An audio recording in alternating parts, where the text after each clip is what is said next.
frozen steel and a heavy tarp. The night air cut sharper than a knife as I stepped onto the flatbed.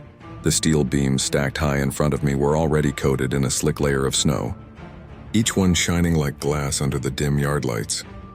The storm hadn't let up all day, and now it was my turn to fight the elements. Dispatch didn't care if it was a whiteout, they just wanted the load tarped and rolling west. I yanked the heavy black tarp from the headache rack. Normally flexible, tonight it was stiff as plywood, every fold frozen into place.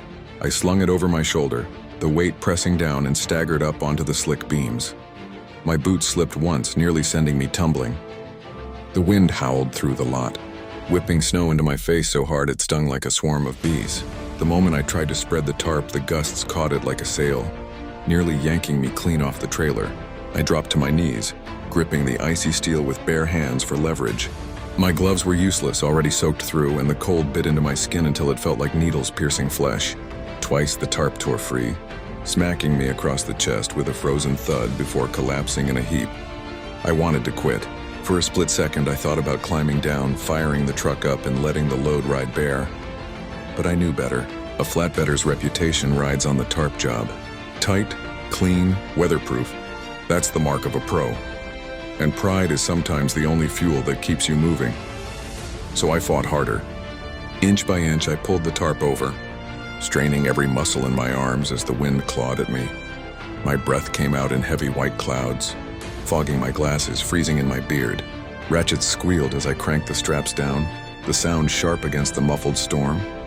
Ice formed in the grooves as quickly as I tightened them, forcing me to hammer them with a gloved fist. My hands burned, then went numb, then burned again. At last, I climbed down, boots crunching into the snow-packed gravel. My body trembled with exhaustion, but when I turned back, I saw it. The tarp stretched tight, edges tucked, no flaps to catch the wind.